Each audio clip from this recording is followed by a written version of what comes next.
మిత్రమా, ఒకరి కోసం నువ్వు ఆలోచిస్తున్నప్పుడు వారు స్పందించకపోతే నువ్వు ఎంత వేదన చెందుతావో, నీ కోసం ఆలోచించే వారిని నువ్వు పట్టించుకోకపోవడం వల్ల అంతే వేదన వాళ్ళకిస్తున్నావు మిత్రమా. నువ్వు కఠిన హృదయం కలవాడివి కాదు కదా. ఒకరు చేసిన తప్పు నువ్వు చేయవు కదా. కాబట్టి ప్రాణమిస్తున్నా తిరిగి స్పందించిన రాయి లాంటి వారి కోసం నీ అమూల్యమైన ప్రేమని, సమయాన్ని, జీవితాన్ని నాశనం చేసుకోకు మిత్రమా. నీ కోసం ఆలోచించే వారికి స్పందించు, పలకరించు, ప్రేమించు. జీవితాన్ని నిరర్థకంగా మార్చుకోవడం కంటే అమూల్యమైన ప్రేమానురాగాలతో జీవితాన్ని తీర్చిదిద్దుకోవడం చాలా ఉత్తమం మిత్రమా. మిత్రమా, నేనెందుకు ఎప్పుడు కూడా శ్రమిస్తూనే ఉండాలని అనుకుంటున్నావా? అయితే ఇది రాసి పెట్టుకో. నేనెందుకు నిరంతరం శ్రమించాలని నీ హృదయం నిన్ను అడిగితే అప్పుడు నువ్వు చెప్పే సమాధానం ఏమిటి మిత్రమా? ఇది గుర్తుపెట్టుకో. నిరంతరం శ్రమిస్తూనే ఉంటేనే జీవం అంటారు. బద్ధకం, సోమరితనం చూపెడితే శవంతో పోలుస్తారు మిత్రమా. నిజాయితీగా ఉండుగాని నిశ్శబ్దంగా ఉండిపోకు. మౌనంగా ఉండుగాని మాట పడకు మిత్రమా. విలువలేని చోట నోరు విప్పకు. అవసరం ఉన్న చోట నీ కోసం నువ్వు వాదించుకో. మన కోసం ఎప్పుడు ఎవ్వరు కూడా రారు మిత్రమా. ఎదుటి వారికి నచ్చినట్టు నువ్వు ఉన్నన్ని రోజులు నువ్వు మంచివాడివి. ఒక్కసారి నీకు నచ్చినట్టు బ్రతికి చూడు, వెంటనే చెడ్డవాడైపోతావు. కాదంటారా? జీవితంలో ఏది ఎప్పుడు చివరదో చెప్పలేమో, ఏ ఆట చివరదో, ఏ మాట చివరదో. అందుకే వీలైనంతగా పలకరిస్తూ ఉండు, వీలైతే కలుస్తూ ఉండు మిత్రమా. ఒక్క విషయాన్ని గుర్తుంచుకో. మనం ఏదైనా సరే మౌనంగా భరించినంతకాలం మనం మంచి వాళ్ళమే. ఎప్పుడైతే భరించలేక ఎందుకు అని ప్రశ్నిస్తామో అప్పుడే మనం ఎంత మంచి చేసినా అన్నీ మర్చిపోయి మరి మనకు ఎక్కడా లేని చెడుతనాన్ని అంటగట్టి మనకే తెలియకుండా మనల్ని ప్రపంచానికి ఇంకోలా పరిచయం చేస్తారు. ఎంత విచిత్రమో కదా మిత్రమా ఈ మనుషులు.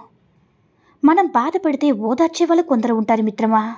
మనం ఎప్పుడు బాధపడతామని ఎదురు చూసేవాళ్ళు మరికొందరు ఉంటారు. మనతో ఏ బంధం లేకపోయినా మన ఆనందాన్ని తమ ఆనందంగా భావించేవాళ్ళు నూటికో కోటికో ఒక్కరే ఉంటారు మిత్రమా. అలాంటి వారు మనకు తారసపడితే ఎంత కష్టం వచ్చినా వాళ్ళని వదులుకోకూడదు. జీవితంలో ఎప్పుడూ నీకు ఎవరైనా సపోర్ట్ చేస్తారని, నీకు హెల్ప్ చేస్తారని, నీ కోసం నీ పక్కనే నిలబడతారని కల్లో కూడా అనుకోకు మిత్రమా. ఎందుకంటే ఈ లోకంలో ఉండేవాళ్ళు ఎక్కువగా స్వార్థపరులు కాబట్టి నీ గురించి ఎవ్వరూ ఆలోచించరు. నీ కోసం నువ్వే నిలబడాలి, నిన్ను నువ్వే సపోర్ట్ చేసుకోవాలని ఇష్టమా. దూరంగా ఉన్నవారిని దగ్గర చేసే శక్తి, దగ్గరగా ఉన్నవారిని దూరం చేసే శక్తి ఒక్క నోటి మాటకి ఉంది. అది కత్తి కంటే పదునైనది, అమృతం కంటే తీయనైనది నేస్తమా. ఎలా బ్రతకాలో ఎలా బ్రతకకూడదో తెలియాలంటే ప్రవచనాలే వినాల్సిన పనిలేదు. మన జీవితంలో మనకు ఎదురైన అనుభవాలు చాలు. మిత్రమా, తను లోపల ముత్యాలు, రత్నాలు ఉన్నాయని సముద్రం ఎవ్వరికీ చెప్పదు మిత్రమా. సమయం వచ్చినప్పుడు అలల రూపంలో అవే ఒడ్డుకు చేరుతాయి. అలాగే మీరు మంచోళ్ళు, గొప్పోళ్ళని ఎవ్వరికీ నిరూపించుకోవాల్సిన అవసరం లేదు. సందర్భాన్ని బట్టి అదే బయటపడుతుంది. జీవితంలో ఎంత ముందుకెళ్ళినా కొన్ని విషయాలు మాత్రం అంత చిక్కవు నేస్తమా. మనం మంచి కోరేవారెవరో, మనల్ని ముంచేసేవారెవరో, మన వెన్నంటి ఉండేవారెవరో, వెన్ని విరిచి వెళ్ళేవారెవరో, మన కోసం ఆరాటపడేవారెవరో, మనల్ని అవసరానికి వాడుకుని వదిలేసేవారెవరో అప్పుడే తెలుస్తుంది. ఒక్క విషయాన్ని గుర్తుంచుకునేస్తామా. ఎదుటి వ్యక్తి గురించి తప్పుగా అనుకుంటున్నారంటే వారి గురించి మంచిగా చెప్పేవారిని కలవలేదన్నమాట. ఎందుకంటే వెలుగు, చీకటిలాగా ప్రతి వ్యక్తిలోనూ కూడా మంచి చెడు రెండూ ఉంటాయి. చాడీలు చెప్పేవారే చాడీలు వింటారు. ఇది ఒక మానసిక ఆహారం. ఇది లేకపోతే ఈ రోజుల్లో మనుషులు బ్రతకలేకపోతున్నారు మిత్రమా. కాదంటారా? ఎవరు ఎప్పుడు ఎలా మారుతారో చెప్పలేమో. ఎందుకంటే సమయం కంటే వేగంగా మనుషులు మారి మనుషుల మధ్య ఉంటున్న మిత్రమా. అందుకే ఎవరితో ఎంతలో ఉండాలో అంతలోనే ఉండాలి. మన వాళ్ళు అనుకోవడం మనం చేసే అతి పెద్ద తప్పునేస్తమా. నాకు తెలిసిన జీవితంలో నటన మాత్రమే కనిపించింది. ఎవరు అవసరాలు వారివి, ఎవరి స్వార్థాలు వారివి. అవి తీర్చడానికి ఒక మనిషి ఉండాలి. అంతేగాని ఆ మనిషికి విలువ ఇవ్వరు. నటించే మనుషుల మధ్య ఆట బొమ్మగా ఉండిపోవడం కన్నా ఒంటరిగా మిగలడం ఎంతో ఉత్తమం మిత్రమా. ఒకటి గుర్తుంచుకో మిత్రమా, ఎవరైనా సరే మన మంచి కోరి చెప్పినప్పుడు ఎందుకు చెప్తున్నారో అర్థం చేసుకుని వినాలి. లేదంటే ఫలితం మన కారణంగా మనతో పాటు మన చుట్టూ ఉన్న నలుగురు అనుభవిస్తారు. అర్థమైందనుకుంటా. నీకోసం నీ జీవితం మొత్తంలో నీకన్నా ఎక్కువగా ఆలోచించేవారు, నువ్వు బాగుంటే చాలని తపన పడేవారు ఒకరు ఉంటారు నేస్తమా. నువ్వు వారికి ఏదో చేయాలని ఆశించరు. నువ్వు చెయ్యాల్సిందల్లా వారు నీపై పెట్టుకున్న నమ్మకాన్ని కాపాడుకోవడమే. ఇదే వారికి నువ్విచ్చే విలువ, బహుమతి నేస్తమా. నవ్వుతూ ఉన్నవాడు 4 రకాలుగా మాట్లాడతాడు. బాధతో ఉన్నవాడు భావంతో మాట్లాడతాడు. ప్రేమతో ఉన్నవాడు చనువుతో మాట్లాడతాడు. కోపంతో ఉన్నవాడు కేకలు వేసి మరీ మాట్లాడతాడు. మంచివాడు మార్పు కోసం మాట్లాడతాడు. అసూయతో ఉన్నవాడు చులకనగా మాట్లాడతాడు. కానీ జ్ఞానం కలవాడు మౌనంగా ఆలోచించి మాట్లాడతాడు. నిజానికి మాట మనిషిని మారుస్తుంది మిత్రమా. మౌనం మన మనసుని మారుస్తుంది. అందరితో కలిసి ఉండు, అందరిలాగే నవ్వుతూ ఉండు. అంతేగాని అందరినీ అయిన వాళ్ళు అని అనుకోకు. అందరూ నా వాళ్ళే అని మురిసిపోకు నేస్తమా.